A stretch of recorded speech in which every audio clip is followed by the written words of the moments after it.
Karibu kwenye The Magnet Podcast. Hii ni Magnet Podcast.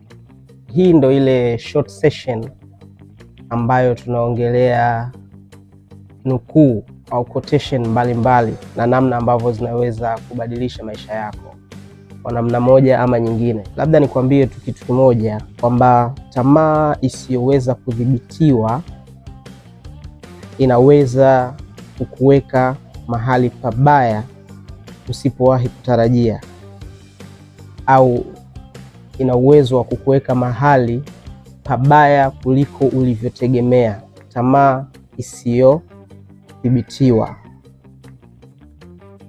Kwa zama takriban zote dunia imekuwa ikishuhudia mambo mbalimbali machafu, mabaya, mambo ya udhalilishaji, unyanyasaji, ukatili na mambo mengi mabaya ya kusikitisha, ya kutia kinyaa, ama yanayoweza kukupa maswali ya kujiuliza.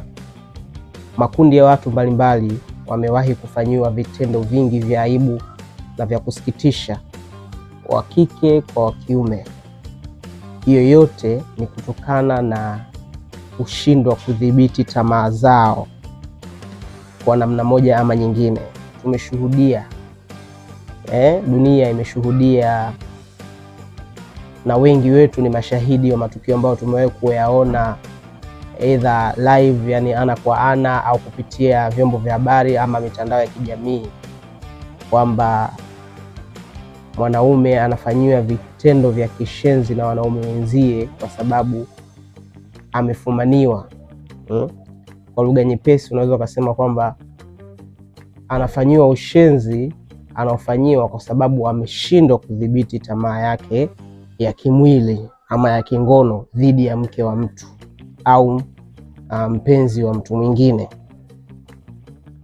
Tunashuhudia madada zetu wakifanya biashara za uchangudoa na vitendo vingine kama hivi vya kucheza uchi na kadhalika kwenye kumbi za starehe ama kwenye sehemu mbalimbali ambapo si rahisi kuelezea, lakini uhalisia utabaki kwa uhalisia kwamba hayo mambo yapo, yanafanyika na yanasikitisha.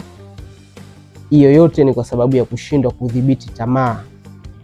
Uweke mbali masuala ya umaskini, kukosa ajira na mambo mengine kama hayo ambayo mengi tunakuwa tunalalamika au tunayalalamikia, lakini jambo kubwa ambalo linatuponza na kutuweka katika nyakati ngumu ambazo hazielezi